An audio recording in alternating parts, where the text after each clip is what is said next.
उनको ऐसा लगता है कि भैया मैंने पैसा डाल दिया, किसी की ब्रांड को ले लिया, तो बस पैसा से मेरी आना शुरू कमाई हो चालू। जाएगा। जब तक थैली उठा के कॉटन मार्केट नहीं जाते जा आप, सकते। हाँ, ठेले वालों से बात नहीं करते, मुरौताई से बात नहीं करते, हारा वाली से, जब तक आप बिजनेस हो ही नहीं सकता। बिल्कुल। आई थिंक इसमें पेशेंस लेवल भी एक पॉइंट आता है, क्योंकि देखो ब्रेक इवन जो हम बात करते हैं ब्रेक इवन की, वो 1 या 2 महीने का काम तो होता नहीं है। एटलीस्ट आपको बिजनेस में 6-7 महीने देना पड़ता है, क्योंकि मार्केटिंग भी टाइम लेता है। आपका जो प्रोडक्ट है, प्रोडक्ट डेवलप होने को ही 4-5 महीने लग जाते हैं अगर आप कोई नया बिजनेस खोल रहे हो, क्योंकि एक दिन में प्रोडक्ट तो डेवलप नहीं होता। जब आप गलतियां करोगे, आपके जो क्लाइंट से वो जब खाते हैं, फीडबैक आता है, उससे प्रोडक्ट दिन पे दिन डेवलप होता है। सही बात है। बट नए लड़कों को या जो भी इंडस्ट्री में नया जो आता है, जिनको नॉलेज नहीं है इस चीज का, तो उनका एक्सपेक्टेशन रहता है कि हमको पहले या दूसरे महीने से प्रॉफिट चाहिए। प्रॉफिट मुझे लगता है 1 साल के बाद का है। 1 साल तक तो आप खाली ब्रांड बना रहे हो, आप प्रोडक्ट बना रहे हो, और उसके बाद जब आपका प्रोडक्ट बन गया, आपका ब्रांड बन गया, उसके बाद आई थिंक प्रॉफिट्स चालू होते हैं। राइट। 6 महीने में तो आई थिंक ब्रेक इवन आना अगर आ गया किसी को, तो वो सबसे बड़ी बात होती है। कोई भी होटल, जितना मैं समझता हूँ, आप लोग तो बड़े हो, लाइक आप लोग तो इस फील्ड में ज्यादा, तो आपका क्या मानना है? ये चीज में भी अब जैसे हमारे पास लोग आ रहे हैं कि भाई हमको आपका रेचल आउटलेट का फ्रेंचाइज चाहिए, तो हमने सबसे पहले तो क्या किया कि फ्रेंचाइज आउटलेट देना नहीं देना, ये चीज पता करने के लिए सबसे पहले हमने लोगों से बातें करना शुरू करी कि क्या आपका थॉट प्रोसेस है जो आपको किसी आउटलेट का फ्रेंचाइज आउटलेट चाहिए, और किस तरह से आप उसको ऑपरेट करना चाहते हो। तो हमने ये समझा कि हमको ना फ्रेंचाइज नहीं देनी, हमको चाहिए पार्टनरशिप। किस तरह की पार्टनरशिप? जो ये समझे कि भाई हमारे ये आउटलेट से हमारा घर चल रहा है, और अगर हमारा घर हमको चलाना है तो हमको उस आउटलेट में हमारा वो 100% देना। अगर इस तरह के हम पार्टनर्स ढूंढेंगे हमारे ब्रांड को बढ़ाने के लिए, बिल्कुल, तो ही हमको ये लगता है कि सक्सेस हो पाएगा। क्योंकि हमने देखा है अभी काफी ब्रांड्स है जिनका मैं नाम नहीं लेना चाहूंगा ऑफकोर्स, पर उन्होंने अपने फ्रेंचाइज आउटलेट्स दिए एंड जिन्होंने फ्रेंचाइज ली है, दे आर स्ट्रगलिंग। बिल्कुल बराबर 100% करेंगे। और जब वो स्ट्रगल कर रहे हैं तो कई लोग उसमें से ऐसे हैं जिन्होंने सिर्फ इन्वेस्ट किया, उनका बिजनेस दूसरा है, बराबर है, और उनको ये भी नहीं पता कि कितना मनी वो ब्लीड कर रहे हैं। एक डॉक्टर कपल था जिन्होंने एक अच्छे नामी ब्रांड का फ्रेंचाइज लिया। Daily they were doing good number of business, मतलब उनके बिलिंग अच्छी हो रही है, सब कुछ हो रहा है, and they were bleeding a lot of money and they did not even know about it. जब ऑडिट हुआ तब समझ में आया कि भाई आपका कंजम्पशन है अप्रोक्सीमेटली 18-90%, और आपके सेल्स है कुछ भी नहीं, बिलो 50। तो ये कैसे हो रहा है? कंजम्पशन इतना ज्यादा कैसे हो रहा है? मतलब नॉर्मल भाषा में कि परचेज इतना ज्यादा कैसे हो रहा है? तो जब परचेज उनका इतना ज्यादा हो रहा है तब समझ में आया कि जो उनके एम्प्लॉयज थे, they were taking stuff out of the outlet, वो लेके जा रहे थे और वो बाहर मार्केट में उसको सेल आउट कर रहे थे। बराबर है। तो ये बोलना है कि डॉक्टर्स का मेन काम क्या है कि भाई they have a very busy schedule. उनका बहुत इम्पोर्टेंट एक सोसाइटी में भी एक जिम्मेदारी है, तो वो छोड़ के वो नहीं कर सकते ये चीज। तो जो लोग भी ये चीज सोच रहे हैं कि हम एज एन इन्वेस्टमेंट ये चीज करना भी नहीं चाहिए, बिल्कुल नहीं करना चाहिए। मैं उनको बोलता हूँ कि आप प्लीज ना करें, आपकी हार्ड अर्न मनी जो है उसको सेव करें, उसको दूसरी जगह यूटिलाइज करें। और इवन हम जो फ्रेंचाइज मतलब लोगों को दे रहे हैं, जो हमारे साथ लोग जुड़ रहे हैं, हम सिर्फ उनको ये बोलना चाहते हैं कि आप हमारे पार्टनर्स हो, आपका घर वहां से चल रहा है, तो आप भी उतनी जिम्मेदारी से काम करो। तो जैसे फ्रेंचाइजी की बात कर रहे हैं, लाइक आपका तो बहुत बड़ा ब्रांड है फ्रेंचाइजी में। एज अ कंसल्टेंट, लाइक मेरे भी 1-2 क्लाइंट है जिसने फ्रेंचाइजी लिया किसी का, but they didn't able to continue, right, because जो मास्टर फ्रेंचाइज है उनको उस तरीके का सपोर्ट नहीं मिला वहां से। आपका खुद का एक फ्रेंचाइजी है, तो आप लोग किस तरीके से मैनेज करते हो, या how is your process of working? जब आप फ्रेंचाइजी दे रहे हो किसी को, उसके बाद एज अ फ्रेंचाइजी ओनर आपको क्या लगता है कि किस तरीके का सपोर्ट मिलना चाहिए? बिल्कुल, मतलब फ्रेंचाइजी की बात आई है तो वहाँ पे जो वर्ड शुरू होता है, जैसे ABCD A से शुरू होती है, तो फ्रेंचाइजिंग F से शुरू होती है। तो हमारे जर्नी के बारे में अगर मैं बताऊँ, मतलब ये कहानी कहाँ से शुरू हुई थी और क्यों शुरू हुई थी, हमारी जो जर्नी थी 2018 से हमने सिर्फ एक छोटे से क्लाउड किचन से शुरुआत किए थे, जो अगर बोले तो नागपुर की पहली क्लाउड किचन बोलेंगे, जहाँ से पार्सल्स जा रहे थे। और उस वक्त सिर्फ जोमेटो ही था, स्विगी नहीं था, उबेर ईट्स था नागपुर में। तो वहां से हमारी जर्नी शुरू हुई। फिर 2019 जो कस्टमर का प्यार था, उन्होंने बोला यार एक तो आउटलेट डालो ताकि हमें भी दिखे कि आप कैसे कर रहे हो, आपका कैसे हो। तो जो हमने हिंगना रोड पे वासुदेव नगर में पहला स्टोर किए, और उस स्टोर की कहानी ऐसी थी कि वी डिडंट नो, मतलब हम लोग बैकग्राउंड से इंजीनियर और हम लोग फूड में आए थे, हमें ये भी नहीं पता था किचन कैसे होनी चाहिए। और दैट टाइम कोई ऐसा कंसल्टेंट भी हायर करे, ये भी कोई माइंड वाली चीज नहीं थी, माइंड में नहीं था। तो फिर हमने यूं ही शुरू कर दिए और काफी अच्छा रिस्पॉन्स आया। जैसे क्लाउड किचन को लोगों ने प्यार किया, उसी तरीके से स्टोर को प्यार किए। एंड देन 2020 मतलब 18 की शुरुआत, 19 में हमने पहला स्टोर किया। फिर 2020 में पहला कोविड आया, तो कोविड में हम काफी सफर हुए और हमें भी नहीं पता था कि फ्रेंचाइजिंग क्या होती है, किस तरीके से अपन ने वर्किंग करना चाहिए, कोई आइडिया नहीं था दिमाग में। फिर 21 में हमें कॉल आया और हम बैठे थे कि हमें आप जो कर रहे हो वो करना है, तो इसको बोलते फ्रेंचाइजिंग। तो ये लगा कि हाँ इस तरीके से हम बिजनेस कर सकते हैं। लेकिन उसके पहले हमारी बात यही होती थी कि यार जो भी अपन करेंगे तो खुद के पैसे कमाएंगे, जो थोड़ा बचा उससे और दूसरा स्टोर करेंगे, फिर तीसरा स्टोर करेंगे। तो जो कॉल आया और जो हमारी बातचीत है, हमने बोला कि यार इसको इंस्टेंट अपन कैसे ग्रुपिंग करें, इसको किस तरीके से किए। तो नंबर ऑफ ग्रुप्स या वेंचर, तो उसका नाम था फिर फ्रेंचाइज। तो फिर हमने पहला स्टोर किया देवनगर में, और वो भी लोगों को समझा कि इस तरीके से बिजनेस हो सकता है। तो वहां से हमारी पहली जर्नी शुरू हुई और आज हम लोग एक 50+ स्टोर्स के रनिंग पे है। तो हमारा एक ही वसूल है कि हमारी कोई भी सेल्स टीम नहीं है, जो हम लोग बताते हैं। और अभी तक हम लोग ये लिखते थे कि फ्रेंचाइज आउटलेट, तो अभी मैंने बोल दिया हो कि अभी कुछ लिखना नहीं है, क्योंकि लोगों का परसेप्शन चेंज हो जाता है। फ्रेंचाइजिंग को देखते हैं, लोगों का नजरिया बदलता है कि ये फ्रेंचाइज है, तो फिर वहां पे कुछ निकालेंगे, लोग फोन करेंगे, कोई फ्रेंचाइजी के लिए फोन करेगा या फिर कोई वो ब्रांड में कुछ ना कुछ निकालेगा। क्योंकि अभी 2 दिन पहले हम लोग अभी बैंगलोर टूर पे हम लोग थे, तो हम लोग रामेश्वरम कैफे भी गए, जो अभी एक अच्छा नेम्ड ब्रांड है। तो लोगों के एज अ कस्टमर क्या फीलिंग होती है ना, कि अपन ढूंढते रहते हैं कि इसमें मैं क्या देखूं। जैसे आप अपन सभी बैठे जो फूड लाइन से है, तो अपन देखते रहते हैं कि इनका मेनू प्राइसिंग ज्यादा है क्या, फिर इसमें कस्टमर ने कंप्लेंट क्या किया। तो एज अ कस्टमर लोगों की कंप्लेंट है ही, लेकिन एज अ ओनरशिप लेने की ताकत नहीं है। मतलब जैसे अभी अपने नागपुर की बात है, या फिर अपन यहाँ पे ओनर से बैठे और मतलब नितिन सर को भी काफी रिस्पेक्ट है। तो अभी हम लोग एक IIM में इवेंट था जहाँ पे मैं बैठा था, तो उन्होंने यही वर्ड यूज किया था और आपने भी कंटिन्यू वही बोले कि आज के डेट में लोगों को ओनरशिप लेने की ताकत नहीं है। तो इसीलिए मतलब बैक टू पवेलियन, जो अपना फ्रेंचाइजिंग वाला पॉइंट था, कि फ्रेंचाइजिंग तब करना चाहिए जब आपको आपके ब्रांड के, मतलब मुझे पता होना चाहिए कि पोहे कैसे बनते हैं। आज के डेट में मार्केट में ऐसे भी ब्रांड है जिन्होंने सिर्फ नाम बना लिया और फ्रेंचाइजिंग का धंधा डाल दिया। फोन करते लोग रखते, जैसे आपने भी बोले कि नाम नहीं, मैं भी बोलूंगा कि मैं नाम नहीं लेता हूँ, लेकिन नागपुर में भी काफी सारे ब्रांड है जो सिर्फ फोकस है उनका फ्रेंचाइजी देना, पैसे कमाना। लेकिन अभी हम लोगों का वही कंटिन्यूअस जर्नी चल रहा है कि अभी तक जो मेरे से कनेक्ट हुए हैं, क्या मैं उनको प्रॉपर सर्विस दे पा रहा हूँ। ये जरूरी है, बिल्कुल। तो वो बहुत इंपॉर्टेंट, क्योंकि मोस्टली जो फ्रेंचाइजी ओनर्स होते हैं ना, एक तो उनका कोई बिजनेस होता है, या फिर वो गवर्नमेंट जॉब पे होता है, उसको उनके वाइफ के लिए करना होता है या बच्चे के लिए करना होता है। तो इसीलिए हम लोग भी काफी फिल्टर कर रहे हैं कि इसको किस तरीके से करें। और रिगार्डिंग वही सेम वर्ड, अगर फ्रेंचाइजिंग करते हो तो आप देखो कि ब्रांड भी कैसा है, वो ब्रांड आपको हेल्प कर सकता है क्या, या फिर आप अपना टाइम पुट आउट डाउन कितना कर सकते हो। तो अभी हम लोग इसी पे, मतलब मैं आज भी डेवलपिंग स्टेज में हूँ। हम लोग समझ रहे, सोच रहे, डेवलप कर रहे हैं कि ये फ्रेंचाइजिंग वाली चीज को कितना बेहतरीन और खूबसूरत बनाए, ताकि इन्वेस्ट करने वाला भी खुश रहे, हम लोग भी खुश रहे। तो ये इक्वेशन मैच होना चाहिए, तब जाके अपन ने फ्रेंचाइजिंग करना चाहिए। आई थिंक मुझे लगता है As a brand. फ्रेंचाइजी ले रहा है, हाँ, उसने ब्रांड से ज्यादा प्रोडक्ट पे फोकस करना चाहिए। क्योंकि अगर मैकडोनल्ड अपन लेंगे तो मैकडोनल्ड नाम के लिए तो नहीं ले रहे, नहीं ले रहे। जो बर्गर है मेन, उनने जो प्रोडक्ट डेवलप किए, तो आई थिंक ये गलती लोग करते हैं कि लोग ब्रांड देखते हैं कि इसका ब्रांड का नाम क्या है। मुझे लगता है आप प्रोडक्ट देखो कि वो प्रोडक्ट सस्टेन करेगा क्या मार्केट में।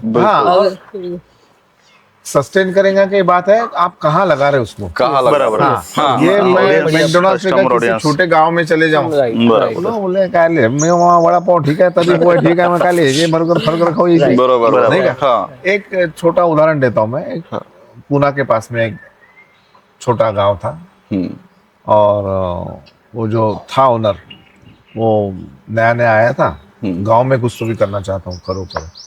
तो बोले मेरे को, पिताजी की जमीन थी, उसमें उसने बड़ा होटल खड़ा किया, उसके बाद में एक रेस्टोरेंट डाला ऊपर।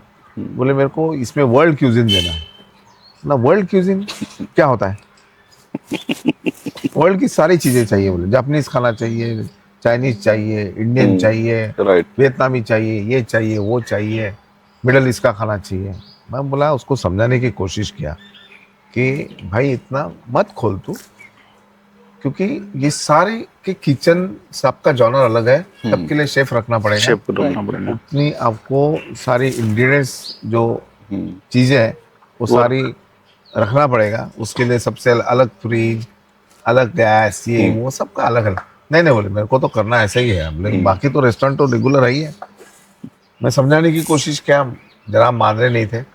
मैं चलो खोलने दो, क्या है, एक बार एक्सपीरियंस लेने ही दो, पैसा पड़ा था तो उसने किया। एंड ऑफ द डे वही हुआ, कह रहे ज्या गावामध्ये तू आहे त्या गावांची नीड क्या वो देखो ना। बिल्कुल। उसका कहना था कि नहीं, यहाँ से लोग पास होंगे, उनको मालूम है कि नहीं यहाँ वर्ल्ड क्यूजिन मिलता है, तो वो रुकेंगे, आएंगे। उसके बहुत टाइम है, नंबर ऑफ कस्टमर, कि आपका रेस्टोरेंट देख के, खाली रेस्टोरेंट के लिए गाँव घुमाने वाले या 40 किलोमीटर जाने वाले हम हैं, हमारे जैसे भी है वो कई लोग हैं, खाली रेस्टोरेंट के लिए वहां से खाना खाना, इसलिए 40 किलोमीटर फेरा मार के मैं कई बार गया हूँ। तो वो बंद हो गया रेस्टोरेंट। अच्छा। हाँ, धीरे धीरे मेनू साइज भी मैं बोलता हूँ कि भैया आपल्याला जेवढं झेपतं, जो शेफ की तुम्हारी कैपेसिटी उतना रखो। ये लंबी किताबें, बड़ी बड़ी किताबें, पहले स्कूल में किताबें पढ़ी नहीं, अभी वहां जाके मेनू कार्ड की किताबें पढ़ना पड़ता है। बिल्कुल बेसिक एक खाना होता है, आपको मालूम है, टेबल पे वही घसी पिटी रिपीटेड मेनू ही आता है, ठीक है ना, सिर्फ नाम बदलते हैं। अभी इतने सारे कॉफी के वेरिएशंस है, पर जब भी मैं नंबर्स निकालूंगा कैफे के, हाईएस्ट सेलर क्या है, कैपेचिनो, वो नाम मालूम, कैफे लाते, कुछ नाम चलने दो। आप कहीं भी जाओ, वो अभी कैटरिंग वाले वो मॉकटेल्स रखते हैं, जमाने भरे का साथ सवारा है, उसी का पैसा है, और देते तो वही मोहितो। रेस्टोरेंट में जाओ, क्या मोहितो हमारे यहाँ बढ़िया, अबे तेरे यहाँ का क्या, सबके यहाँ का बढ़िया है। लोगों को हाँ मोहितो लाओ, मेनू बनाते समय भी लोगों को ध्यान नहीं रहता, एक आधा ही होता 10 में से एक कि जो सोच समझ के मेनू देता है। और दुसरी एक बात ये भी फ्रँचायझी के बारे में कहूंगा की माझ्या बायकोला चांगला स्वयंपाक होतो, तिच्यासाठी एक रेस्टोरेंट, अबे तिले काळाचा आहे, तुले काळाचा आहे, पण ती जेव्हा रेस्टोरेंट चालू करेगी, जब दाल आटे का भाव पता चलेगा, खाना बनाना अलग बात है सर, अलग बात है। रेस्टोरेंट चलाना, इसलिए वो कंसेप्ट निकला था जोमेटो स्विगी कि आप घर से डिलीवर पार्सल कर सकते हो, आप फाइन डाइन रेस्टोरेंट डाल के, वहाँ पे कोई काम नहीं करता सर। बिल्कुल पॉसिबल ही नहीं है, पॉसिबल नहीं तो है। एक पोर्शन बनाना और दिन के 100 पोर्शन बनाने में फर्क है। जब बल्क कुकिंग में जाते हैं बिल्कुल, तब मतलब पूरा बदल जाता है, मतलब जो भी टेक्निकलिटी है वो चीजें बदल जाती है। तो अगर एक पोर्शन आप अच्छा बना रहे हो तो वो मैटर नहीं करता कि आप होटल खोल सकते हो। अगर आप 100 पोर्शन अच्छा बना रहे दिन का, इट मीन्स आपके हाथ में आप कर सकते हो। बिल्कुल, बस आपको फिर उसके पीछे का नंबर्स भी मालूम होना चाहिए कि कितना बना रहे हो और कितना बिक रहा है और कितना बच रहा है, तभी होटल खोलना आई थिंक रहता है कि खोल सकते हो। ये तो मैंने हार्ड वे से जो सीखा है बोल सकते हैं। नंबर्स वाली जो आपने बात बोली ना, ये मैं बहुत मतलब हार्ड तरीके से समझाऊं, पर अब जब समझ गया तो अब मैं सबसे पहले नंबर्स ही देखता हूँ। मेन्यू डिजाइन करते वक्त सबसे पहले नंबर्स, कि भैया ये आइटम्स अगर मैं रख रहा हूँ, मेरा मंथली एक्सपेंस क्या आना है, मेरा रिटर्न्स क्या आना है, what is my inventory cost, right. अब जैसे हम लोग बीच में क्या करते थे कि जो हमारा फूड कॉस्ट है वो मंथली निकाला करते थे, कि 35% कितना परसेंट आपका फूड कॉस्ट रहना चाहिए एक्चुअल जो आप परचेजिंग कर रहे हो उसकी फ्रॉम योर सेलिंग पॉइंट। तो ये हम पहले मंथली निकाला करते थे। Over a period of time मैंने ये समझा कि जब मंथली मैं फूड कॉस्ट निकालता हूँ तो it is already too late for me to adjust. उसको एडजस्ट करने के लिए ऑलरेडी लेट हो गया है क्योंकि मैं पीछे आ गया हूँ, मेरे बैकलॉग हो गए, वेंडर्स की पेमेंट्स बच गई। जब तक मैं समझा तब तक लेट हो गया। तो अब हमने डेली फूड कॉस्ट निकालना चालू कर दिया। अच्छा, जितना इम्पोर्टेंट वो है कि भाई आपको डेली पता चले कि आपका फूड कॉस्ट क्या है, तभी आप लाइव उसको एडजस्ट कर सकते हो। और फिर जब वो आपने एडजस्ट किया तो आपका बिजनेस सस्टेन होगा, तब जाके आपके वेंडर की पेमेंट्स टाइम पे निकलेगी, आपके अदर ओवरहेड्स टाइम पे निकलेंगे, और फिर मे बी कुछ पार्ट उसका आप घर ले जा सको। राइट। तो सबसे पहले तो यही इंपॉर्टेंट है जो आपने सर बोला कि numbers is whole and soul of the restaurant business आज के डेट में, क्योंकि कटिंग एज हो चुका है ये बिजनेस। राइट नाउ जो डेंसिटी में रेस्टोरेंट्स और कैफेज और ईटरीज है वो डेंसिटी में कभी नहीं थी इसके पहले। बिल्कुल। तो क्योंकि वो डेंसिटी इतनी बढ़ गई है, क्योंकि कटिंग एज इतना कंपटीशन हो गया है, तो हर एक रेस्टोरेंट को अपने नंबर्स पे कंटिन्यूअस फोकस रखना करता। बिल्कुल। टेस्ट, क्वालिटी, ये सब चीजें तो सब दे रहे, एवरीवन इज गिविंग। अभी मैं आपको बोल रहा हूँ कि सारे रेस्टोरेंट्स ना खाना अच्छा ही खिला रहे, कोई बुरा खाना नहीं खिला रहा है। पर कौन सरवाइव कर रहा है कौन नहीं कर रहा है उसमें सिर्फ एक ही फैक्टर है, वो है उनके नंबर। जिनको पता है वो सरवाइव करेंगे, जिनको नहीं पता they will not survive. Sir अभी ऐसा हो रहा है सर अपने फील्ड में कि जिसको एक्सपीरियंस है वो तो खोल ही रहा है, लेकिन जिसको एक्सपीरियंस नहीं वो भी फूड लाइन में जा रहा है। जिसको कुछ भी एक्सपीरियंस नहीं है कि फूड होता क्या है, बनाया कैसे जाता है, क्या सब किया जाता है, तो ये हमारे यहाँ पे और एक एग्जांपल है कि आपके बाजू में कुछ खुला है तो 2 कस्टमर तो जाएंगे, तो अपने लिए कंपटीशन ही हो गया। अपन बोलते हैं हेल्दी कंपटीशन, लेकिन तो कंपटीशन ही हो गया ना। तो इसके कारण लॉसेस बहुत हो रहे हैं आजकल। नहीं, मैं आपके बात से सहमत नहीं हूँ।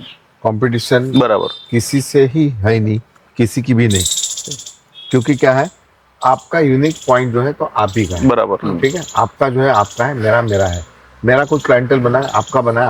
हाँ, 10 में से 1 जो आप बोल रहे हैं वही बोला, हाँ, हो सकता है, पर इतना भी नहीं कि अब जैसे हम विष्णु जी की रसोई शुरू की है आज से 17 साल पहले, जंगल था पूरा, वहां पे लोग जाते नहीं थे क्योंकि वहां पे झोपड़पट्टी वाले रोकते थे, पैसे लेते थे, छीनते थे।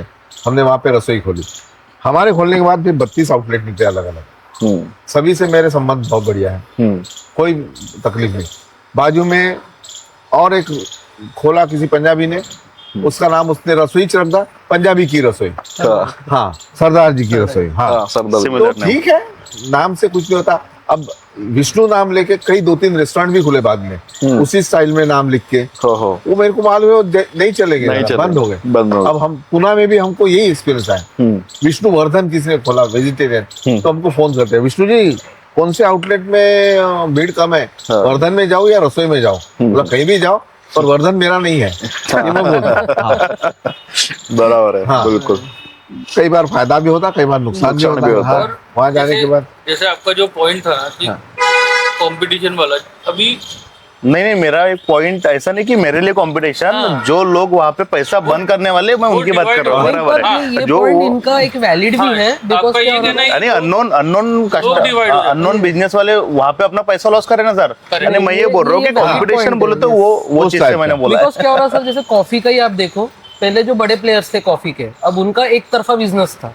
अब जैसे छोटे छोटे आउटलेट्स भी कॉफी खोल रहे हैं, तो क्या हो रहा है देखो, उतना फर्क तो नहीं पड़ता जितना सेल होना है, बट स्टिल कुछ बिजनेस अफेक्ट तो करता है।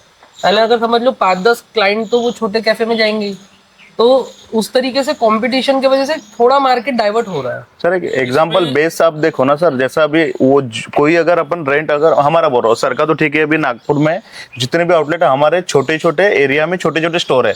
तो यहाँ पे क्या होता है, जैसे मेरे को अगर कोई चीज 100 स्क्वायर फीट का रेंट है नागपुर में 10 से 15 हजार, कोई अननोन ब्रांड आता है जिसको नॉलेज नहीं रहता है कि यहाँ पे कितना चलेगा क्या चलेगा, वो अपने को देख के वो जगह 30,000 में लेता है। कॉम्पिटिशन हुआ, एक को मालूम चला कि लैंडलॉर्ड को मालूम चला कि अपना रेंट 100 स्क्वायर फीट का 30,000 हुआ है, तो वो क्या करते हैं फटाफट सारी जगहों का रेट 25-30,000 रुपए करते हैं। तो कॉम्पिटिशन मेरे लिए हो गया, अगर मियान में मेरे को खोलना है तो अभी सिटी का रेंट है 30,000 रुपए, आप मियान में जाओ सर, आपके बाजू में मैं आऊँ तो 60,000 रुपए रेंट बोलेगा। ये कॉम्पिटिशन किसके लिए हो गया? मेरे लिए हो गया। वही स्टाफ का फिर वही है कि 10 है तो दूसरा ब्रांड वाला जिसको नॉलेज नहीं रहता वो 20 देता है, 20 का 30 देता है, तो फिर मेरे लिए एंड में क्या होता है, अपना मेकिंग कॉस्ट तो अपना बिजनेस बनाता है। तो वो हिसाब से मैंने बोला कि ये धीरे धीरे चलते रहता है ये। और ये देखो सर, ये लेबर इसमें भी हो रहा है, बिकॉज जैसे ये नए कैफेज आते हैं, अब इनको हायरार्की नहीं मालूम कि नहीं, बराबर है, कितने पोस्ट पे उनको knowledge भी नहीं है, तो वो कोई भी सैलरी देने के तैयार हो बराबर जाते हैं। अगर कोई 3-4 साल वाला है उसको 30,000 दे देते हैं, जबकि उसका पास्ट एक्सपीरियंस कितने साल उसने काम किया। पहले के जमाने में आप शेफ भी जब हायरिंग करते होंगे या आप लोग भी हायरिंग करते होंगे, आप तो एक्सपीरियंस देखोगे और उसका हाथ देखोगे, बराबर, तभी उसके हिसाब से आप सैलरी बोलोगे।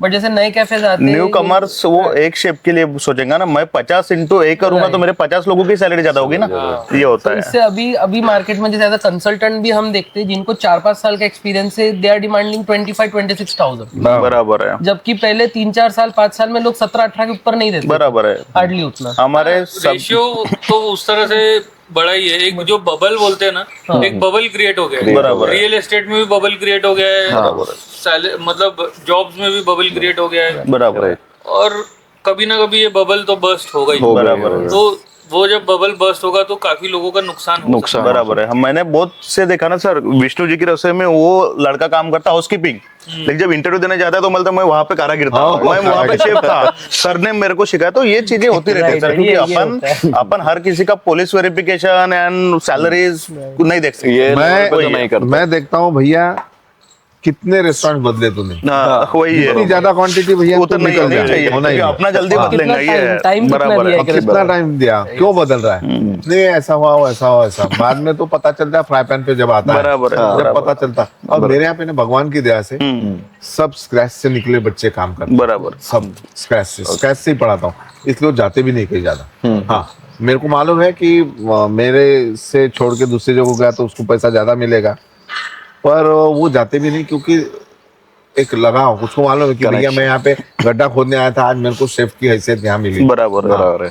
और जितने भी आउटलेट अभी 7 नागपुर के बाहर है, तो यहीं से निकले हुए बच्चे सब वहां जा रहे हैं, तो वो मेरे को एक अच्छा बेनिफिट है। और मैं हमेशा बच्चे तैयार करता हूँ, बिल्कुल बंधन नहीं डालता। भैया देर को जाना है ना, वहाँ ज्यादा जा, बिल्कुल जा, मेरा नाम ले बता, हाँ मेरी नाक पत्का, भैया इतने साल में मेरे पास रहा, किया क्या, हाँ, बराबर तो करना है तो अच्छे करो, डंके की चोट से कमाओ साले को। बिल्कुल ऐसे कई बच्चे भी है कि जिन्होंने खुद का स्टार्टअप किया, एक अलग लेवल पे पहुंच गया, तो अच्छा लगता है। खुद का नया स्टार्टअप करना ये अलग चीज होती है सर, लेकिन अपनी बुराई करके अपना स्टाफ जब उधर जाता है तो वो चीज नहीं होती है। चाउल सर मैं जब भी इंटरव्यू के लिए बैठता ना, हम वही दिखते कि तूने लास्ट जॉब क्यों छोड़ा, तो वही है सर, वो मालक ऐसा है कि बहुत काम बताता था, ये तो हमारे यहाँ तो वही होने वाला है। कस्टमर के ऑर्डर्स आएंगे, जो रेस्टोरेंट चलेंगे वहां पे काम तो होगा ही, तो पहले हम वही समझते हैं कि हाँ बहुत पीछे लगे रहते हैं, तो पीछे लगे इसलिए ना कि कस्टमर के चेहरे पे हैप्पीनेस आए, इसलिए अपन उनके पीछे लगे रहते हैं। ऐसा सर अभी जैसे लेबर की बात निकाली ही अपन ने, तो आज का जो बिजनेस है मैं अब देख रहा हूँ कि लेबर ओरिएंटेड बहुत हो रहा है, मतलब डिपेंडेंसी बढ़ रही है ऑटोमेटिकली। अब मतलब ऐसा है कि जैसे कोई शेफ है, कोई मेन शेफ है, उस पे डिपेंडेंसी ओनर्स की भी बढ़ जाती है। फिर एक पॉइंट ऐसा आता है कि वो ओनर वो शेफ ब्लैकमेल करना चालू कर देता है, जब उसको समझ में आता है कि इसका धंधा मेरे टेस्ट पे या मेरे पे टिका हुआ है, तो फिर वहां से ब्लैकमेलिंग स्टार्ट होती है कि आप मेरा पैसा बढ़ा दो, नहीं तो कल से मैं नहीं आ रहा। सभी के साथ है सर, कोई नहीं छूटा इससे। तो ये आपने कभी फेस किया है क्या? मतलब शेफ तो चलो खुद ही शेफ थे, तो उनका तो काइंड ऑफ खुद का एक मैं तो बोलता हूँ भैया निकल ज्यादा मिल रहा ना निकल। और मैं हमेशा सबको कहता हूँ, जितने भी ओनर्स हैं खुद ने सीख लेना चाहिए। बराबर है, हमारा भी सिवाय अड़त नहीं। बराबर है, ये उसको मालूम है, ये उसको मालूम होना चाहिए कि भैया अगला सब जानता है।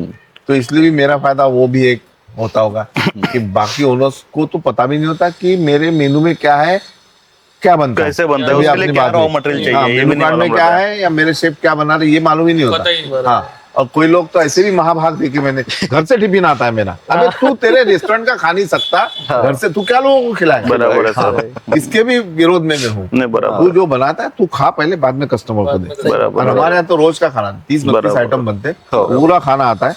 मेरा शरीर ऐसे ही नहीं बना, बराबर है सर। पूरा खाना टेस्ट करता हूँ, उसके बाद में उसके भोग चढ़ता है, भोग लाए थाली बाहर जाती है, बराबर। किसी जरूरतमंद आदमी को देते, फिर सब लोग खाना खाते हैं। ओके। ठीक है, 19 और कभी का बार ऐसा कुछ होता है कि अरे जानते हैं, आज वो टेस्ट है, उसी में सारी गलती निकलती है। अच्छा। हाँ, उसी में कई बार लोग पकड़ लेते हैं, बट मजा आता है। कैसे ये तो इसमें अगेन एक्सपीरियंस के साथ ही पता चला। जैसे पहले जब हमने शुरू किया था तब हम भी काफी शेफ ओरिएंटेड हुआ करते थे कि भाई वो जो बना है उसके हिसाब से, पर अब हमने वो उसको उल्टा कर दिया। विद एक्सपीरियंस समझा, now what we do is कि हम हमारी रेसिपीज पहले सेट कर देते, प्रोडक्ट्स पहले सेट कर देते, और फिर जब हम जिनको हायर करते हैं हम उनको बताते हैं ये आपको बनाना है, ये तरीका है बनाने का, आप ये बनाइए। इसमें क्या होता है कि फिर जैसे आपने उनको ट्रेन किया वैसे वो जाएंगे, किसी और को कर दोगे। तो सबसे पहले आपका प्रोडक्ट डिजाइन करो, प्रोडक्ट की रेसिपी को परफेक्ट करो, उसके बाद फिर आप हायरिंग करो। बराबर, बिल्कुल। एक बात मैं और आप सभी को बताता हूँ, जितने भी आप रेस्टोरेंट वाले हो, बाहर भी रेस्टोरेंट वाले देख लोगे, कि एक ग्रुप मैं बनाया जिसमें मेरे जितने भी आउटलेट्स हैं सारे बच्चे इकट्ठा है, उसमें काम करने वाले, मैनेजमेंट वाले। और उसमें ऐसा है कि उस ग्रुप में कोई बर्थडे नहीं, किसी का फोटो नहीं, कुछ नहीं, क्योंकि इन लोगों को आदत होती ग्रुप फोटो, जन संतोषी माता, ये माता, वो माता, सत्यनारायण, मतलब बिल्कुल नहीं। इसमें केवल इंफॉर्मेटिव रहेगा एक बराबर। और मुझे जो सजेशंस आते हैं, फेसबुक पे पोस्ट आती है, मैं सारी पोस्ट उसको मराठी हिंदी में डालता हूँ बना के, कि वो लोग भी पढ़े, कि किसकी गलती उसमें पता चले, कि लोग बताते हैं। और कोई बहुत ज्यादा ही पोस्ट है, कोई पढ़ भी नहीं सकता, ऐसे भी बच्चे हैं ना कि जो पढ़ नहीं सकते, तो वॉइस मैसेज डालता हूँ मैं कि ये पोस्ट ऐसे है, 4 तारीख को ऐसा हुआ किसी कस्टमर के साथ, उसने सूप में ऐसा हुआ, वैसा हुआ, वैसा हुआ, वैसा हुआ। तो सबको पता चलता है कि नहीं भाई, हम रडार पे हैं। बराबर है। और सबसे गंदा काम किया मोबाइल में।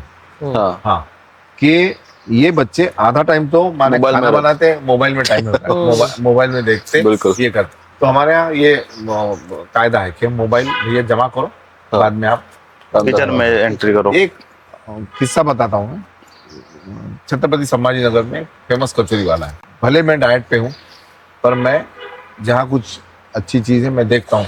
मैं गाड़ी रोक के गया वहाँ पे, और कचौरी बोले बनने की है, तो बंद रही। बोलूँगा ठीक है। जब तक देखा कि चुटपुट आइटम थे, मेरे को तो कचौरी उसकी फेमस थी इसलिए गया था, चूल्हे पे लकड़ी में बनाता था। तो मैं देखा उसके पीछे में एक लौंडा ऐसा बैठा था, ऐसा, हाँ, और ये कचौड़ी के गोले रखे थे, गोले पे शानदार मोबाइल रखा था। अच्छा। उसके सब कान में थे, ठीक है। और वो देखते देखते कचौरी बन रही है, थोड़ा ऐसा मसल रहा है, ये कर रहा है, वो कर रहा है। मैं देख के बोला भैया मैं तो नहीं खाऊंगा।